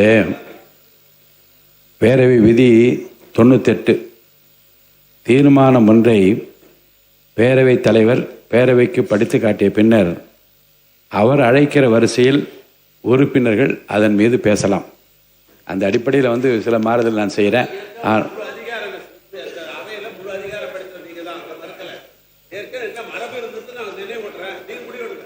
என்னுடைய முதல் உரை தந்தை பெரியார், பேரறிஞர் அண்ணா, புரட்சியாளர் அம்பேத்கர் அவர்களுடைய வணக்கத்தை தெரிவித்து இந்த தீர்மானத்தை பேச வாய்ப்பு கொடுத்த எங்களுடைய முதலமைச்சர் அவர்களுக்கும் பேரவைத் தலைவர்களுக்கும் வணக்கத்தை தெரிவித்து, ஒரு வரலாற்று சிறப்புமிக்க தீர்மானம். ஏன் இந்த தீர்மானம் எங்களுடைய முதலமைச்சர், தமிழ்நாட்டுடைய முதலமைச்சர் ஒரு வரலாற்று சிறப்புமிக்க தீர்மானத்தை இந்த அவையில் கொண்டு வந்திருக்கிறார். இந்த தீர்மானத்தின் அடிப்படை மாநிலங்கள் இல்லாத ஒன்றிய அரசு இல்லை. அறிஞர் அண்ணா வலியுறுத்தியதை போல, பாராளுமன்றத்தில் முழங்கியது போல, மாநில சுயாட்சி இல்லாமல் ஒரு இந்தியாவை உருவாக்க முடியாது. மாநிலங்களை தவிர்த்து இந்திய நாட்டுடைய வளர்ச்சியை உருவாக்க முடியாது. அமெரிக்காவின் ஆபிரகாம் லிங்கன் ஜனாதிபதியாக இருந்த பொழுது ஒரு யுத்தத்தை எதிர்கொண்டார். அந்த யுத்தம் வடக்கு தெற்கு என்கின்ற யுத்தம். அதே போல்தான் இன்று வடக்கு தெற்கு என்கின்ற யுத்தத்தில் இன்றைக்கு இந்தியாவும் சரி, நம்மளும் சரி எதிர்நோக்கி இருக்கிறோம். புரட்சியாளர் அம்பேத்கர் உருவாக்கிய அரசியலமைப்பு சமத்துவத்தை வலியுறுத்துகிறது. ஆர்டிகல் 14 எல்லோரும் சமம், எல்லோருக்குமான அரசியல் அதிகாரம் உருவாக்கப்பட வேண்டும். அதில் மாநிலத்துடைய பிரதிநிதித்துவம் மிக முக்கியமானது. நம்மளுடைய பிஜேபி சகோதரர் கேட்டார், ஏன் இந்த அவசரம் என்று.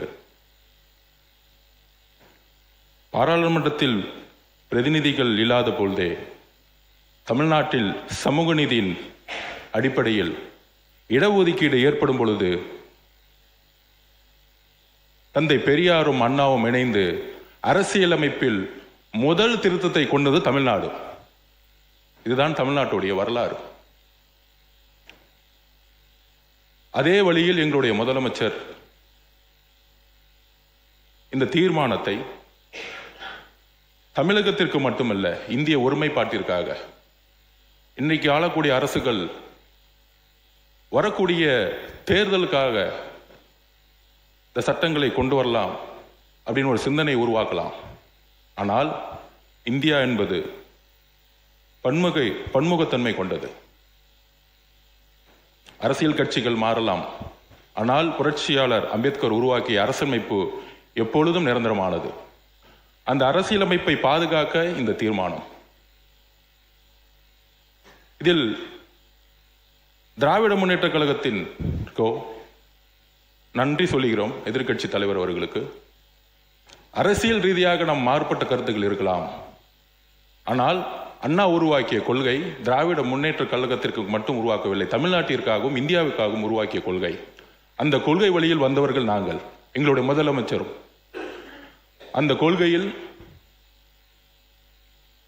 தமிழக வெற்றி கழகம் மட்டுமல்ல, திராவிட முன்னேற்ற கழகம் மட்டுமல்ல,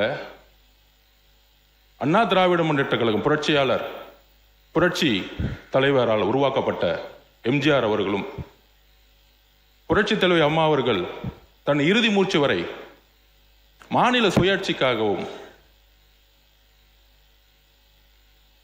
கலைஞர் அவர்கள் மாநில சுயாட்சிக்காகவும் இதே அவையில் இதே தமிழ்நாட்டில் அரசியல் கருத்துக்களும் வேறுபாடுகள் இருந்தாலும் உயிர் உள்ளவரை, உயிர் மூச்சு உள்ளவரை மாநில சுயாட்சிக்காக குரல் கொடுத்தவர்கள்.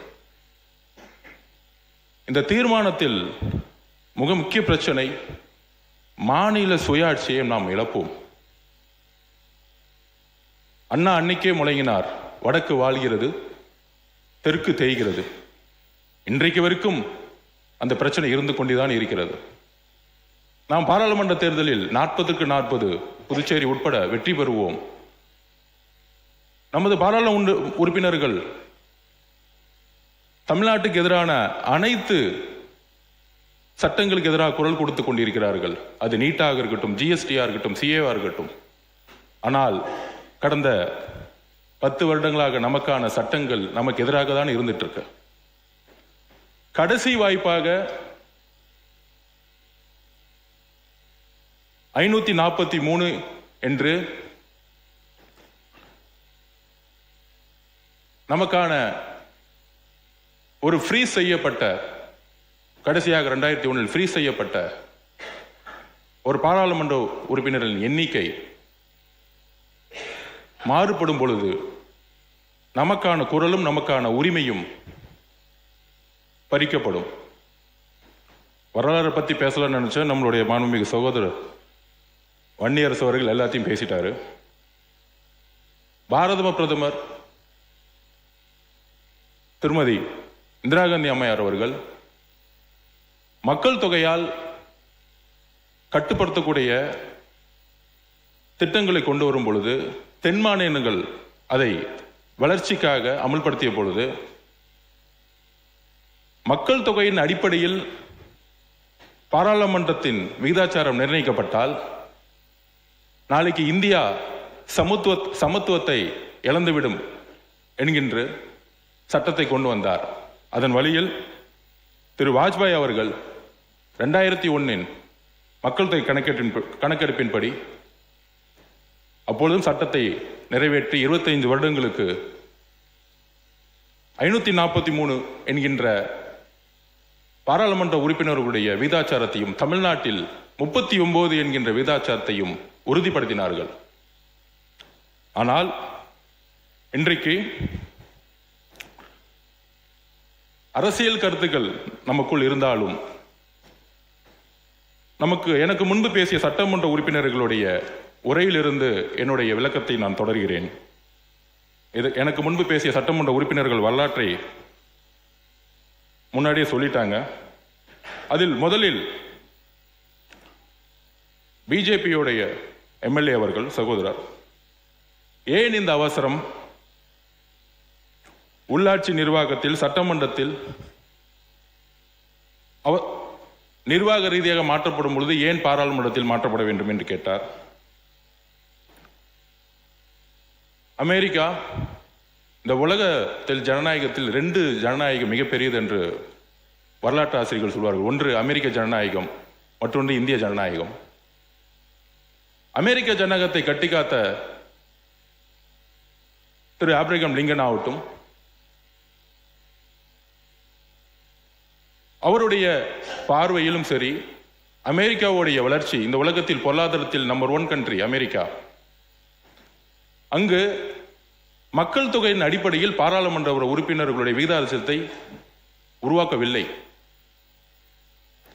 20 கோடியிலிருந்து 50 கோடி 60 கோடி ஆனாலும் இன்னைக்கு வரைக்கும் அதே பாராளுமன்ற உறுப்பினர்கள் தான் இருக்கிறாங்க. பாராளுமன்ற உறுப்பினர்களுடைய பணி வேறு, சட்டமன்ற உறுப்பினர்களுடைய பணி வேறு, உள்ளாட்சி பிரதிநிதிகளுடைய பணி வேறு. தேமுதிகவுடைய சகோதரி அவர்களும் இதை குறிப்பிட்டார்கள். 50% இன்க்ரீஸ் ஆகும் பொழுது நமக்கு பலன் தானே அப்படின்னு. கிடையாது. 5-6 வட மாநிலங்கள் சேர்ந்தால் ஒரு பிரதம மந்திரியை உருவாக்க முடியும் என்கின்ற நிலை இன்றைய வரையும் இருந்துட்டு இருக்கு. அதை மாற்றப்பட வேண்டும். தென்னிந்தியாவில் இருந்து, ஏன் தமிழ்நாட்டிலிருந்து ஒரு பிரதம மந்திரி எதிர்காலத்தில் உருவாக்கப்பட வேண்டும். அதிகாரம் உத்தரப்பிரதேசுக்கோ பீகாருக்கோ குஜராத்துக்கோ மட்டுமல்ல. நம்மளுடைய குரல் சட்டமன்றத்தில் ஒலித்தது போல ஒரு நாள் பாராளுமன்றத்தில் ஒரு பிரதம மந்திரியாக ஒலிக்க வேண்டும். இதற்குதான் இந்த தீர்மானம். நாம் பொருளாதாரத்தில் மகாராஷ்டிராவுக்கு அடுத்த இடத்துல இருக்கிறோம்.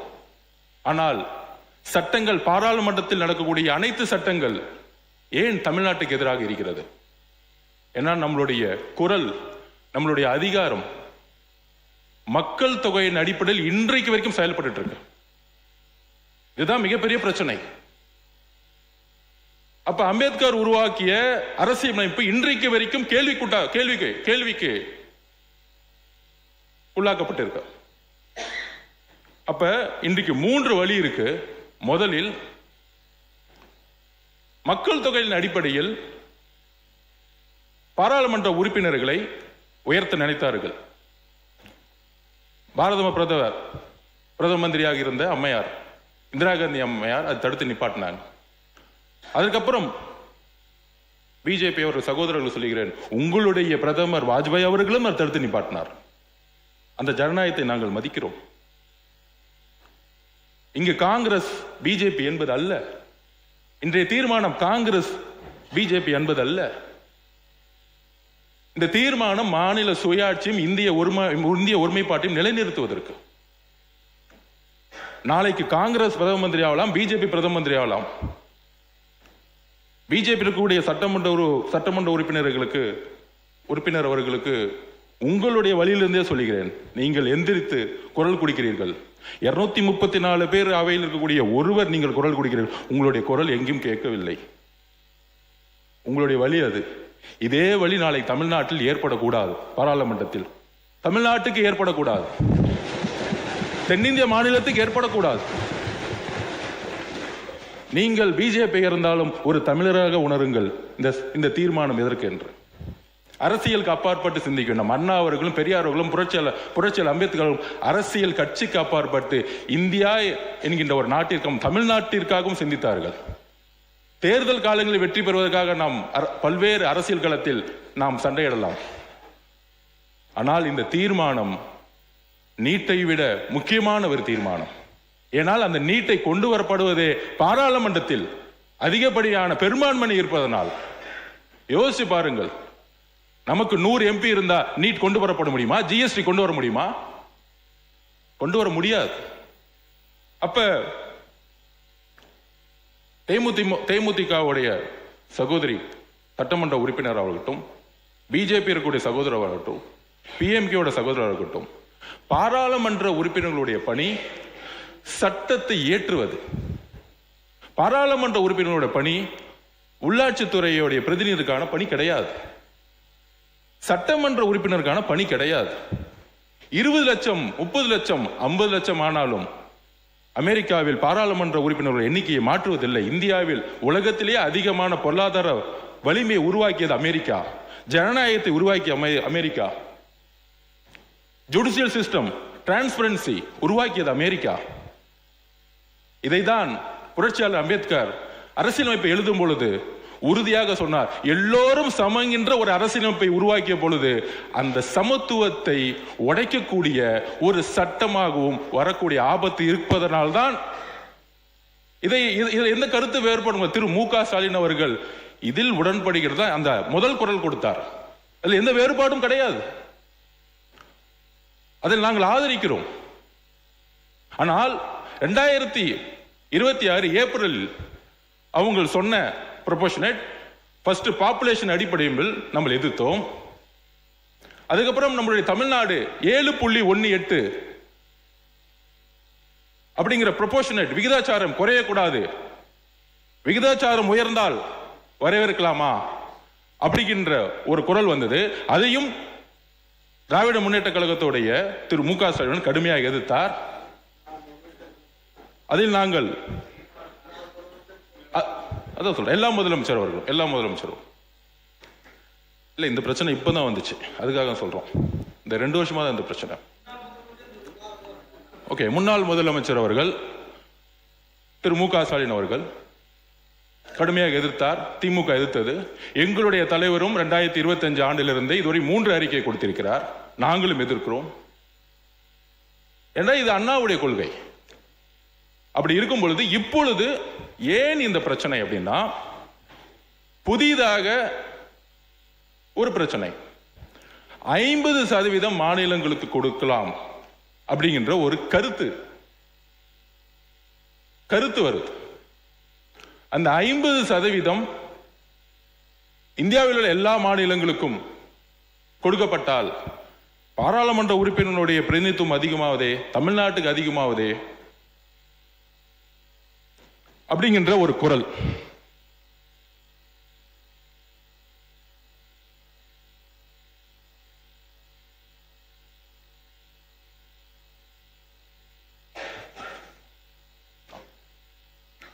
பொதுவாக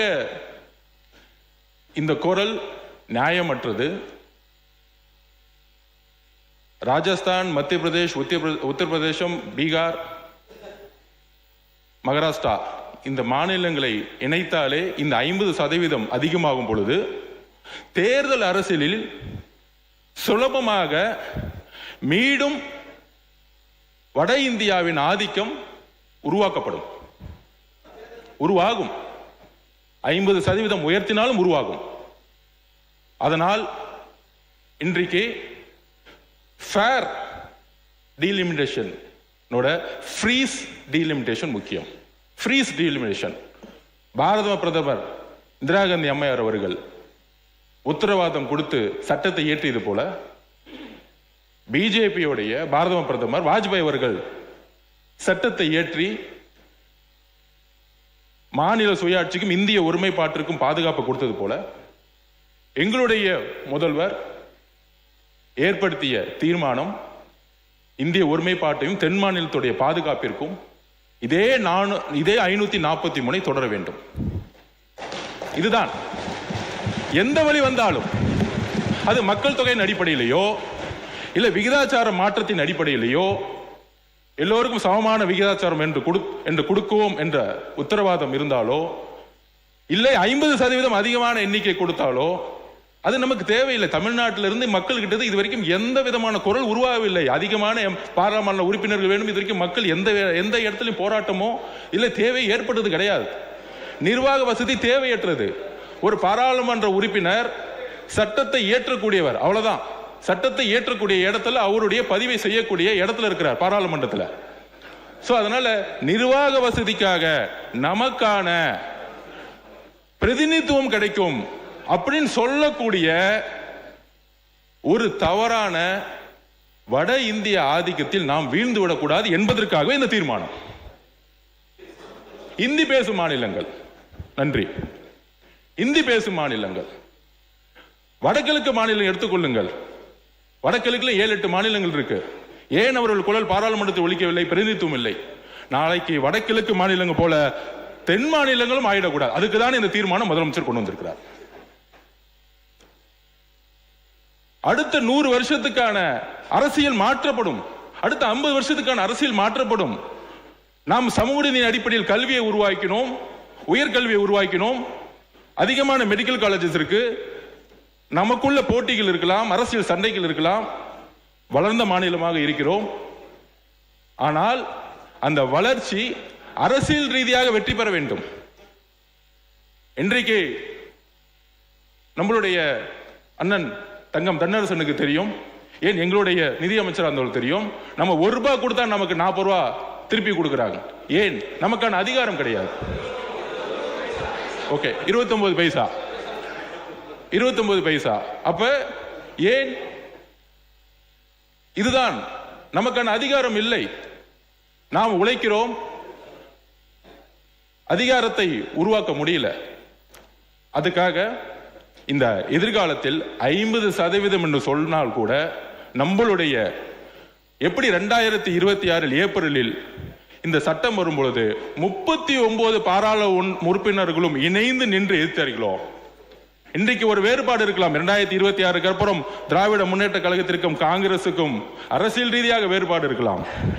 உங்களோடு காங்கிரஸ் இருந்தார்கள், எங்களோடு இன்றைக்கு மக்களுடைய முடிவிற்காக எங்களோடு இணைந்தார்கள். தவறு, நான் அரசியல் ரீதியாக பேசல. ஆனால் மாநில சுயாட்சி பிரச்சனை வரும்போது காங்கிரசும் சரி, அண்ணா திராவிட முன்னேற்ற கழகமும் சரி, திராவிட முன்னேற்ற கழகமும் சரி, கம்யூனிஸ்ட் தோழர்களும் சரி, விசிகே இருந்தாலும் சரி, எல்லாரும் இணைந்து, ஐயுமலரும் சரி, எல்லோரும் இணைந்து 39 பாராளுமன்ற உறுப்பினர்களும் இணைந்து இந்த சட்டம் எப்பொழுது வந்தாலும் அது மக்கள் தொகையின் அடிப்படையிலேயோ விகிதாச்சாரின் அடிப்படையிலேயோ இல்லை 50% அதிகமாக கொடுக்கப்படும் என்று சொன்னாலோ இல்லை, எங்களுக்கு பாரத பிரதமர் இந்திரா காந்தி அம்மையார் உருவாக்கிய அந்த சட்டத்தை பாதுகாத்த வாஜ்பாய் அவர்கள் சட்டத்தை பாதுகாத்ததை போல இன்னும் 25 வருட காலங்கள் இதே 543 ஃப்ரீஸ் செய்ய வேண்டும் என்கின்ற ஒரு உறுதிமொழியுடன் இந்த தீர்மானத்தை நாம் நிறைவேற்ற வேண்டும் ஒரு மனதுடன். இதுதான் எங்களுடைய தீர்மானம். அதில் பாராளுமன்றத்தில் அந்த சட்டம் வரும்பொழுது 39 நாடாளுமன்ற உறுப்பினர்களும் அவையுள் இருந்து வெளிநடப்பு செய்யாமல் அந்த சட்டத்திற்கு எதிராக வாக்களிக்க வேண்டும். அப்பொழுதுதான் அந்த சட்டம் நிறைவேறாது என்கின்ற ஒரு தாழ்மையான ஒரு வேண்டுகோளுடன் இந்த தீர்மானத்தை நிறைவேற்ற இங்க இருக்கக்கூடிய அனைத்து கட்சிகளுக்கும் எங்களுடைய வேண்டுகோளை கொடுக்கிறோம். நன்றி, வணக்கம். அப்படி இருக்கையில் நம் தமிழ்நாட்டில் அந்த கொண்டு வருவதை எந்த அடிப்படையில் இது சரியாக இருக்கும் என்பதை நான் கேட்கிறேன். ஏன்னா இதுவரைக்கும் சட்ட முன்வழிவு நம்மளுடைய மத்திய அரசு கொண்டு வரவில்லை. மக்கள் தொகை அடிப்படையிலே தான் இந்த தொகுதி மறுவரை செயல்படுகிறது என்று நாம் நினைத்தால், இன்றைக்கு தமிழகத்தை விட பல்வேறு மாநிலங்களில மக்கள் தொகை அதிகமாக இருக்கிறது. அந்த மக்கள் தொகை அதிகமாக இருக்கிறது என்ற ஒரு காரணத்துக்காக தமிழ்நாட்டில் இருக்கின்ற எம்பிக்களினுடைய எண்ணிக்கை குறைய வாய்ப்பு இருக்கிறது. எனவே மத்திய மாநில அரசுகள் இரண்டும் கலந்து எல்லா மாநிலங்களுக்கும் 50% நாடாளுமன்ற உறுப்பினர்கள் எண்ணிக்கையை கணிசமாக உயரும் வகையில் சமமாக கொண்டு வர வேண்டும். அப்பொழுதுதான் தமிழ்நாட்டிலும் நம்மளுடைய எம்பிக்களுடைய எண்ணிக்கை உயரும் என்பதில் மாற்று கருத்து இல்லை. அதே போல 543 எம்பிக்கள் இருக்கின்ற இடத்திலே 815 எம்பிக்கள் வருவதற்கு வாய்ப்பாகும். இன்றைக்கு நிலையில் தமிழ்நாட்டில் மொத்தம் 39 எம்பிக்கள் மட்டுமே இருக்கின்றார்கள். இந்த தொகுதி மறுவரையின் மூலமாக கண்டிப்பாக தமிழ்நாட்டுக்கு 59 எம்பிக்கள் வருவதற்கு வாய்ப்புகள் இருக்கின்றது. அந்த வகையில் 7.2% நம்மளுடைய விகிதாச்சாரம் குறையாமல் நம் மக்களுடைய பிரச்சனையை நாடாளுமன்றத்தில் பேசுவதற்காக உறுதியாக நம் எம்பிக்கள் அங்கு பேச முடியும். இன்றைய நிலையில் 10 லட்சம் மக்களுக்கு ஒரு எம்பி தான் இப்பொழுது நாடாளுமன்றத்திலே இருக்கிறார்கள். இந்த தொகுதி மறுவரை செய்வதன் மூலம் 7 லட்சத்திலிருந்து 8 லட்சம் மக்களுக்கு ஒரு எம்பி விகிதமாக அந்த தொகுதிக்கு மக்கள் சிறப்பாக கண்டிப்பாக நம்மளுடைய எம்பிக்கள் பணியாற்ற முடியும். இப்ப 10 லட்சம் பேருக்கு ஒரு எம்பி வேலை செய்யறதுக்கும் 7லிருந்து 8 லட்சம் மக்களுக்கு ஒரு எம்பி அந்த மக்கள் குறைகளை நேரடியாக கேட்டு அதை பாராளுமன்றத்திலே பேசி தமிழ்நாட்டுக்கும் தமிழக மக்களுக்கும் அதன் மூலம் பல்வேறு விதமான திட்டங்களை கொண்டு வர முடியும். எனவே அந்த மக்கள் தொகை மறுசீரமைப்பில் உறுதியாக தமிழ்நாட்டுக்கு 59 எம்பிக்கள் மேல் வரும்பொழுது 7லிருந்து 8 லட்சம் மக்களுக்கு ஒரு எம்பி வீதம் கண்டிப்பாக வரும்போது அது சிறப்பாக இருக்கும் என்பதில் மாற்று கருத்தில்லை. அதே போல பெண்களுக்கு 33% தர வேண்டும் என்று ஒரு தீர்மானம், அதை ஒரு பெண் அவை உறுப்பினராக, தேசிய முற்போக்கு திராவிட கழகத்தின் பொதுச் செயலாளராக, ஒட்டுமொத்த பெண்கள் சார்பாக அதை நான் வரவேற்கிறேன். ஏற்கனவே புரட்சி கலைஞர் கேப்டன் அவர்கள் இருந்த பொழுது 33% மாபெரும் ஒரு பெண்கள் மாநாடு நடத்தி பெண்களுக்காக ஒரு சீருடையை கொடுத்து பெண்களுக்கு மரியாதை கொடுத்தவர் இந்த அவையில் எதிர்க்கட்சி தலைவராக இருந்த கேப்டன் அவர்கள். அந்த வகையில் பெண்கள் தான் இந்த நாட்டின் கண்கள் என்பதில் யாருக்கும் எந்த மாற்று கருத்தும் கிடையாது. இங்கே இருக்கின்ற ஒவ்வொரு உறுப்பினருக்கும் நிச்சயமாக பேக் போன் யாருன்னா பெண்கள் தான். அந்த பெண்கள் நிச்சயமாக அரசியலிலும் கோலோச்ச வேண்டும். இன்னைக்கு எல்லா இடத்திலும் பெண்கள் மிக சிறப்பாக பணியாற்றி கொண்டிருக்கும் பொழுது அரசியலிலும் மிகப்பெரிய அளவில் பெண்களை ஊக்கப்படுத்தும் நம்மளுடைய கட்சிகளுக்கு என்னுடைய நன்றிகளை இந்த நேரத்தில் தெரிவித்துக் கொள்கிறேன். இந்த அவையிலும் மேக்சிமம் லேடிஸ் இருக்காங்க. ஸோ அதை முதலமைச்சர் அவர்களுக்கு நிச்சயமாக இந்த நேரத்தில் பெண்கள் சார்பாக நான் நன்றி சொல்லும். இன்னும் இந்த விகிதாச்சாரம் அதிகமாக வேண்டும் என்பதையும் இந்த நேரத்தில் நான் கேட்டுக்கொள்கிறேன். அந்த வகையில் பெண்களுக்கு 543 33% ஒதுக்கினால் மொத்தம் 179 பெண் எம்பிக்களுக்கு மாறாக 815 எம்பிக்கள் இன்று 33% இடஒதுக்கீட்டின்படி வழங்கினால் 269 பெண் எம்பிகள் வருவார்கள் நம்ம தமிழ்நாட்டில். அப்படி நம்ம பார்த்தா மொத்தம் டெல்லியில 259 பெண் எம்பிக்கள் வரும் பொழுது பெண்கள் மட்டுமே 90 பேர் அதிகமாக வாய்ப்பு இருக்கிறது. அதனால நிச்சயமாக இந்த 2 தீர்மானங்களிலுமே ஒன்று, மத்திய அரசு சட்ட முன்வடிவு கொண்டு வர வேண்டும். அதற்கு பிறகுதான் தொகுதி மறுசீரமைப்பை பற்றி நாம் ஆய்வு செய்தால் சிறப்பாக இருக்கும் என்ற என் கருத்தை கூறுகிறேன். பெண்களுக்கு 33% வழங்கி நிச்சயமாக நமது தமிழ்நாட்டில இந்த 39 எம்பிக்களை 59 எம்பிக்களாக உயர்த்தி 7-8 லட்சம் மக்களுக்கு ஒரு எம்பி வீதம் டெல்லியிலே சென்று தமிழ்நாட்டுக்காக குரல் கொடுக்கும் பொழுது நிச்சயமாக தமிழ்நாட்டை இன்னும் நாம் மிகப்பெரிய அளவிலே வளர்ச்சி பாதைக்கு கொண்டு செல்ல முடியும். மக்களுக்கும் மத்திய அரசின் மூலம் கிடைக்க வேண்டிய பணிகளும் திட்டங்களையும் கொண்டு வர முடியும். மத்திய அரசின் மூலம் மாநில அரசும் நிச்சயமாக அந்த திட்டங்களை கொண்டு வர முடியும் என்பதில் மாற்று கருத்து இல்லை என்பதை என்னுடைய கருத்தாக கூறி வாய்ப்பு கொடுத்த நமது பேரவைத் தலைவருக்கு நன்றி கூறி அமருகிறேன். நன்றி, வணக்கம்.